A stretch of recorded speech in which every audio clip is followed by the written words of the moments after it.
Good afternoon and welcome to the Authoritas Tea Time SEO, where we encourage everyone to take a 15-minute tea break, whether tea or coffee. We encourage that around 4 p.m., traditional British tea time. We encourage you all to connect with others, and it's a time as well to learn from some of our experts.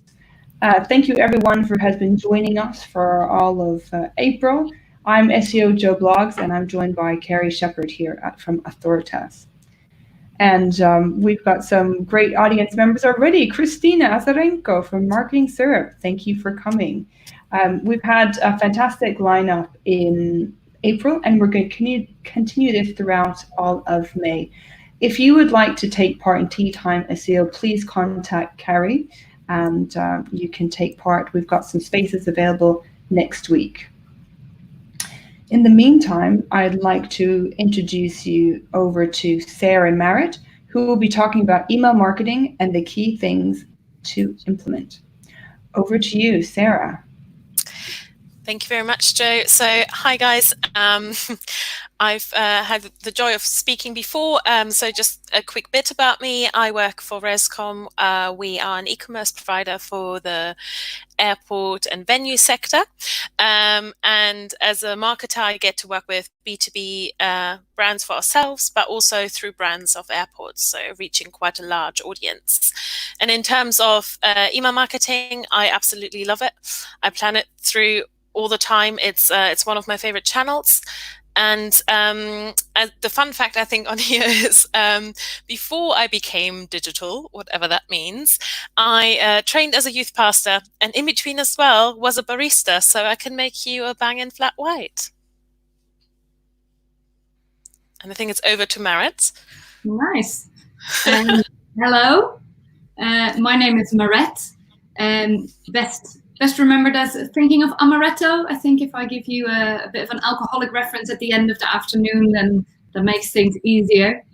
I have got my own company called Mobe Digital. It's an inbound marketing and SEO consultancy, but I have a background as both an in-house marketer doing all the things as well as working at digital agencies. I love telling a brand story, and I love it even more when I can use automation to deliver the right message at the right time to the right person, and at the same time make life easier for everyone. I didn't have a fun fact prepared, but when I was very little, I once ran away in a zoo, and my parents ended up finding me on a flamingo island. So wow. There you go.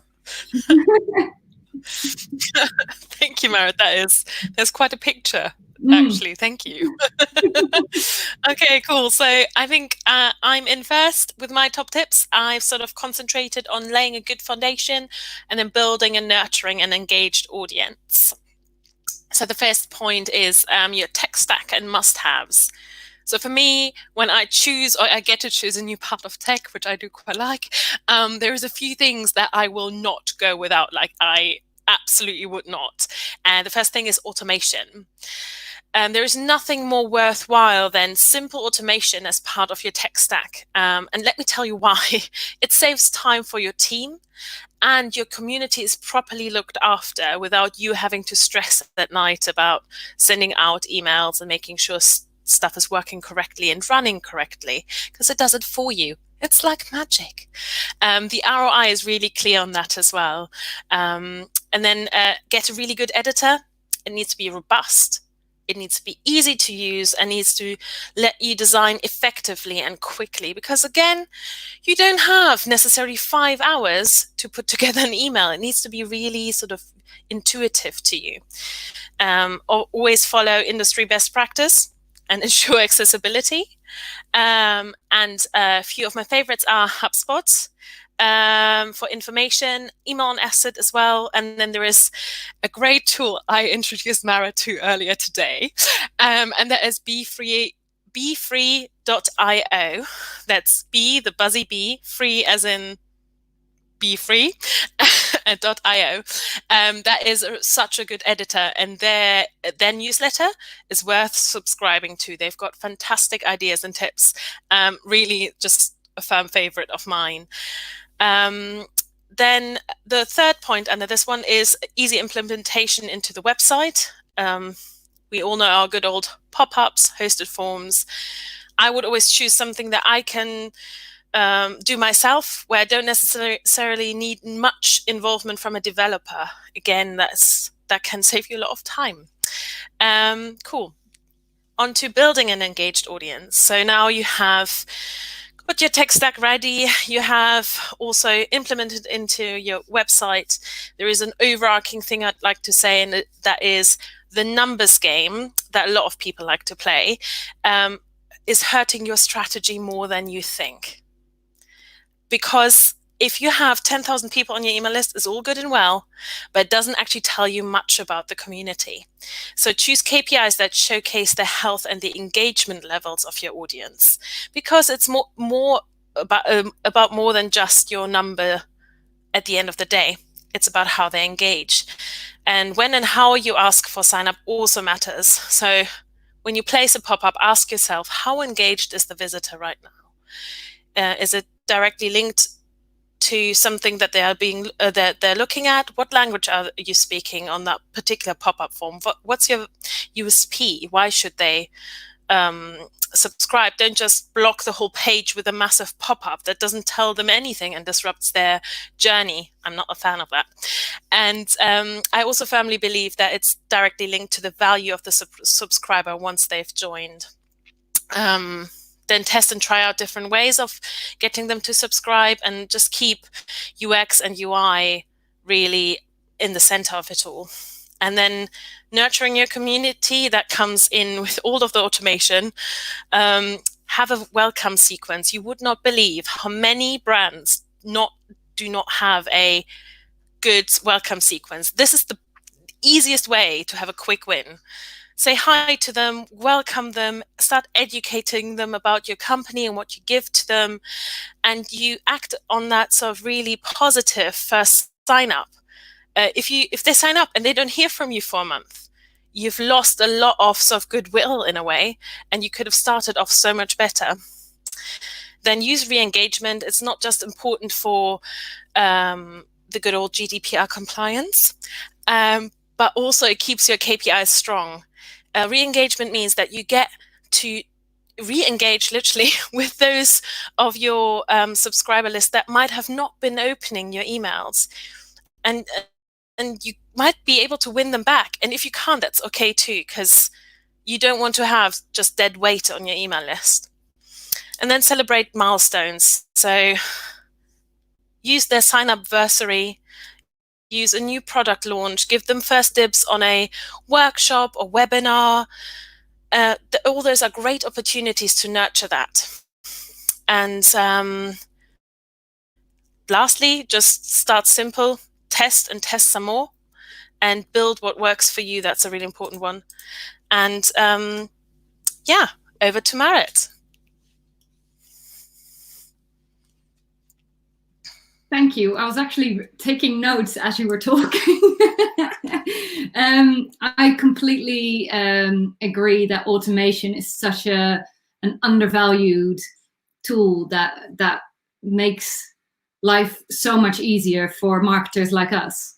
Yeah, I absolutely think that once you've followed Sarah's points, really, then I guess my steps are what you want to do next. So once you've got, you've got your email lists ready, they are clean, they are GDPR approved, which, as a side note, I actually think a positive out of the whole GDPR situation is that people will have ended up with more engaged lists. So although you're sending your emails to fewer people, you are sending them to more engaged people who are actually interested in what you've got to say, which can only be a good thing. So once you've set up all of the things that Sarah said, then kind of the next things are to make further use of the data that's available to you to improve things like automation triggers. So link your CRM and your analytics accounts in order to get demographic information and behavioral information, and use that to trigger further automations. So I think we've all been on ASOS's website, and they have got a very strong abandoned cart strategy going, which is if you've put anything in your cart and you've not bought it and you've left the website, you will get an email within a couple of hours to say, hey, notice this thing in your cart, you didn't buy it. We'll keep it in your cart for an hour. So it gets that immediate sense of FOMO going, and that must result in quite a few extra buys for ASOS. Next, A/B testing. It's kind of like Sarah said already, testing. The one thing to say about A/B testing is test only one thing at a time.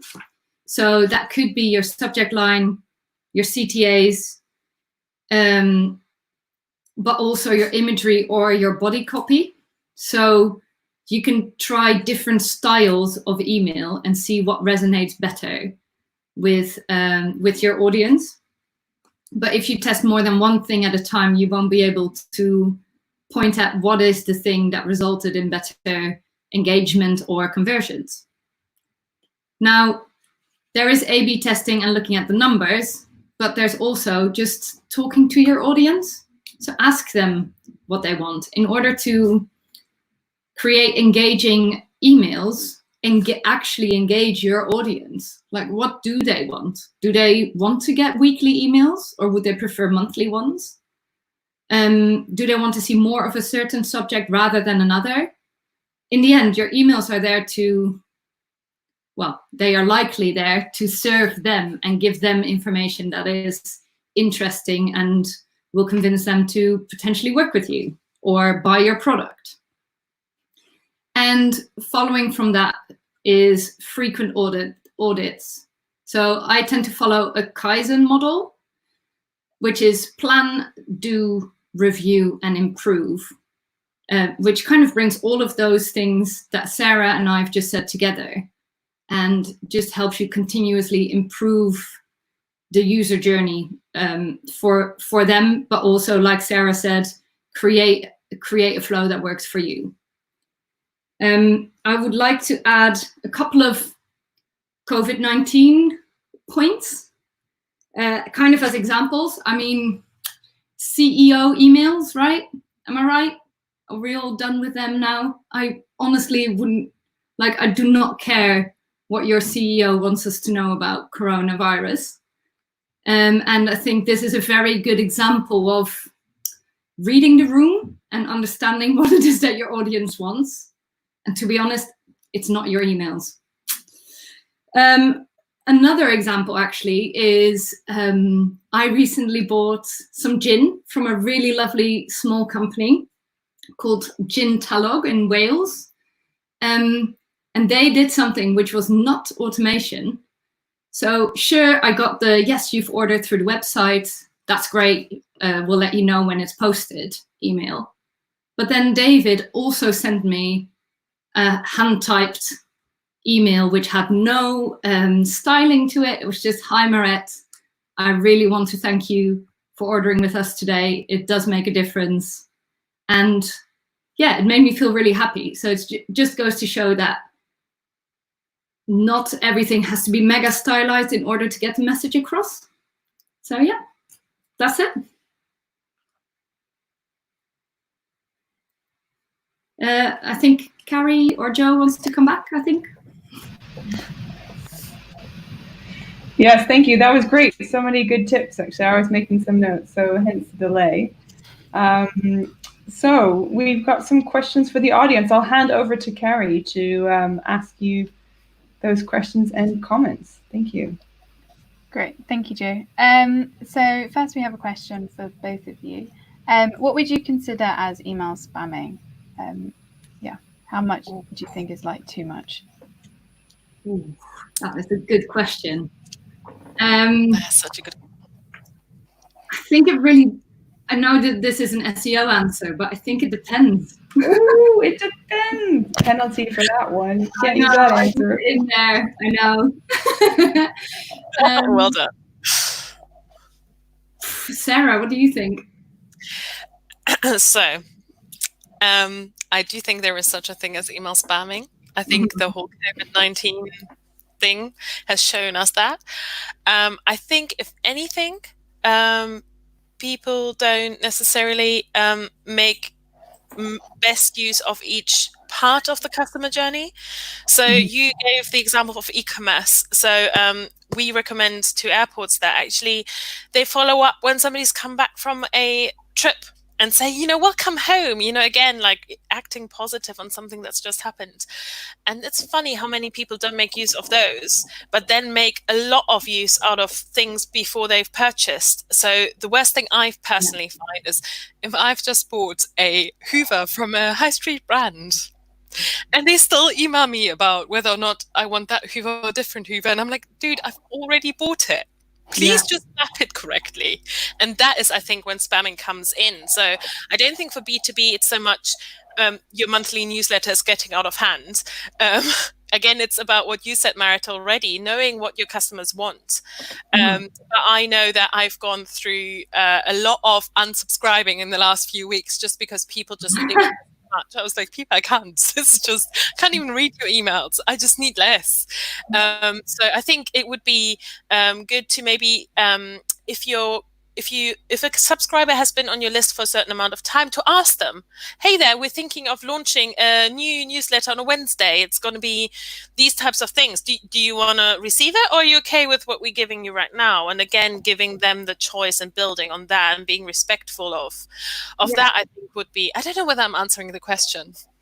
No, but I do agree with you. And I think what a lot of people forget is you can create in the platforms that you may use, like MailChimp or HubSpot, you can create more than one subscription type. So it doesn't have to be that your people just get a one size fits all. You can get several subscriptions, either based on a subject, so whether it's like industry news or events, but also on frequency, like weekly or monthly. Which again, I don't really know if that answers the question.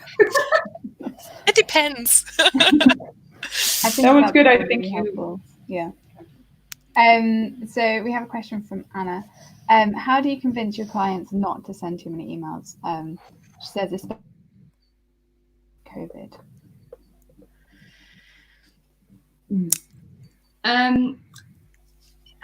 If they have already started sending emails, I would probably say show them the facts, show them numbers. Most platforms will show you amount of unsubscribes or bounces from an email. And the more that happens, the more likely you are to hit the spam folder. So if you can use facts to show your client, that's always a good way to go.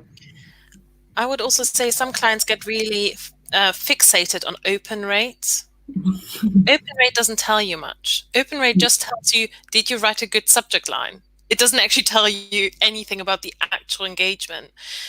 So using those sort of, I call them like KPIs that matter, and maybe do an A/B split test, right? Say to them, all right, so half the database is now being chosen to receive the emails you want to receive, and the other half, we're going to send the ones that I think would lead to a better outcome. And say to them, we're going to run a 3-month test. It needs to be a bit longer just because email behavior, it sometimes takes a little while for people to get really annoyed.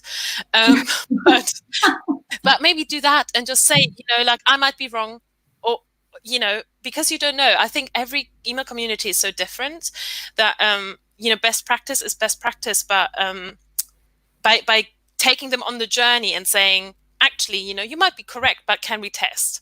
And this is how we would test. And then getting buy-in from them and getting them excited about it means that going forth, you've really taken them with you. And I think they will get a lot more attuned with what you want and trust you a lot more as their sort of consultant. Great. Thank you. We have a question from Claire. How do you convince a client that they need to employ some sort of 80-20 rule? Many of her SMB clients only want to write about themselves, and she has a hard time convincing them otherwise.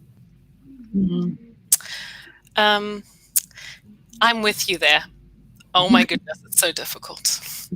I think adding value and being helpful are two things that are sort of yardsticks I use. I don't know whether, Merritt, you agree that's a good argument to sort of... Yeah, absolutely. Almost like a session. It could be like a workshop where you almost put the people you're working with in the shoes of the receiver, of the receiving end. If they were following their own company, would they want to be receiving just sell emails, or would they actually want to know? I don't know. I've got gin on my mind because I just used it as an example, but maybe like lockdown cocktails is a more interesting and more engaging email than what does the CEO of this gin company think you should be doing besides buying more gin.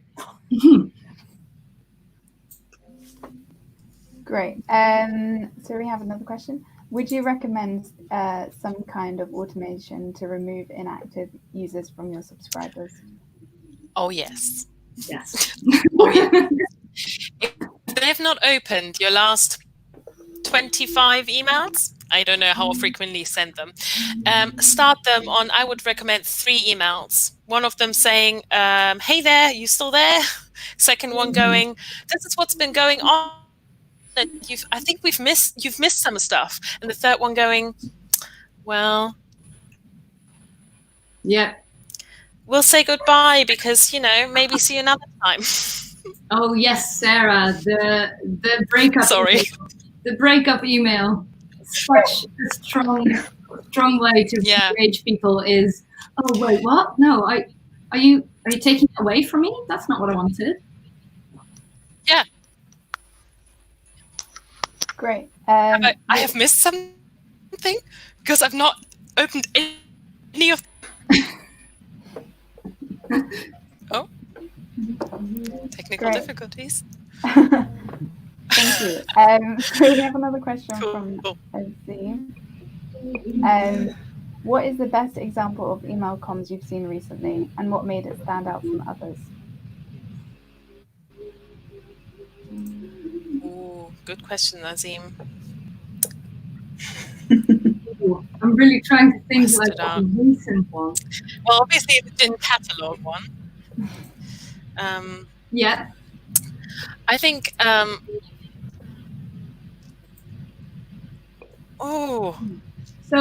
hard. I actually can't. Up the top. Let me. Oh dear.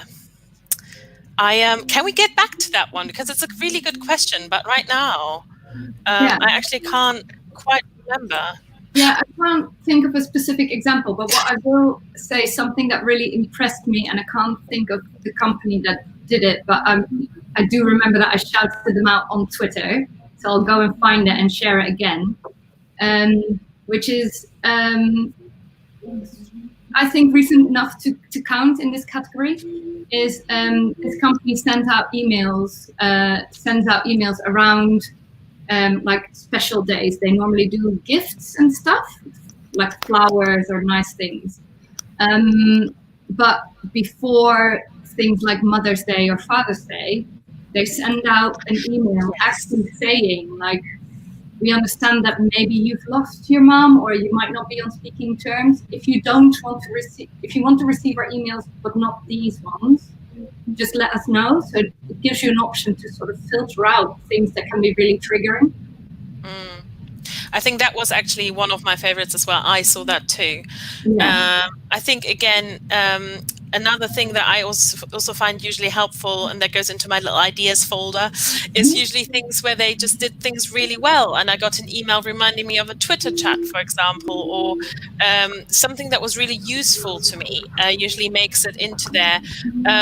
a company that's really good at emails is Monzo, for example. Their whole comms strategy I am envious of.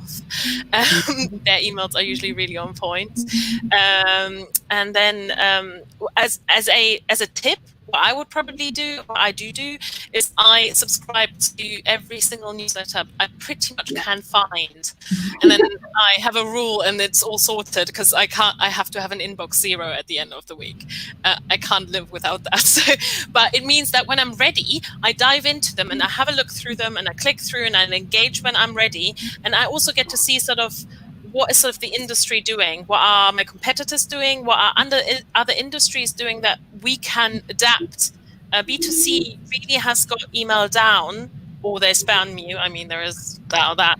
But B2B can actually learn a lot in email from B2C, I think. Yeah. That's really insightful. Thank you. So I think our last question is from Claire. What is the best out of the box solution for SMB with a limited budget?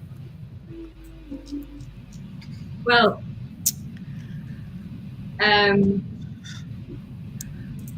so MailChimp have a free package which includes some automation. Like, you can't set up full automation workflows, but you can set up things like a little welcome sequence, stuff like that. And it's super easy to link your Google Analytics to MailChimp as well. And it's mega easy to use. So it's just drag and drop. And I don't know, actually, Sarah, can you use B3 templates in MailChimp? Yeah, you can, because they export as HTML. I would agree with you on MailChimp has got really good stuff. HubSpot has a free package as well, I think. And then actually one that might be a bit of an outlier, but I'm going to throw it in there. It's called Zoom Mail. They're a UK startup email marketing company. And I've chosen them as our new supplier for the charity I work with, because they give you automation even with the free package. Wow. And I had that because automation usually really costs you. So check them out maybe as well. Yeah, they're really nice guys as well. Cool. Well, there's lots of opportunity there. So check them out. Have your non-negotiables ready. Ask for that automation, because your SMBs will really, I think that is actually where automation really hits a sweet point, because it saves time. It costs a bit potentially, but it will really be really good for them. So we mentioned Zoom Mail, MailChimp, HubSpot. Yeah, there's good stuff out there. That's really useful. Thank you so much, guys. I think that's everything we have time for today.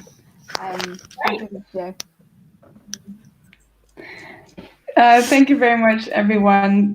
So many useful tips. As I said, I was writing them down on another screen, and we just got so many comments as well. So Reed was saying it's bloom and wild, Merritt, for that email that you sent. Right. Yeah. And I think that I saw one recently where the company apologized for advertising in a print magazine because they'd already paid for it. They ran and gave 20% off or something. Oh, so maybe that was Bloom and Wild actually. As back to that one. Anna likes the kick point newsletters. That's a good one. Simon Cox mentioning, have you ever sent a bulk email, maybe with a long link of it? Yes, everyone does that by accident or on accident, Simon. We're all human here. But I hope you will continuing for our Tea Time SEOs for the rest of May. So I'm just reading so many comments. Thanks, Andrew. Everyone likes those are great tips. So at Authoritas, we're also giving an offer for anyone that is a startup. You can speak to Raphael or Lawrence about the software package, and also anyone looking at different SEO software. We are running this, as I said, the Tea Time SEO all throughout May. Tomorrow we actually have Jason hosting. So Carrie and I will be behind the scenes. We have Jason hosting. We've also got Faisal, Julien, and we have Tom Poole talking about log file analysis. what you should be looking for. If you do want to take part for any sessions, we do have some availability towards the end of next week and the week after. Please contact Carrie. We'd be glad to have you on the show. Until next time, tomorrow at 4 p.m., and have a good rest of the afternoon. Thank you very much, everyone. Thank you, guys. Thank you. Bye. Bye.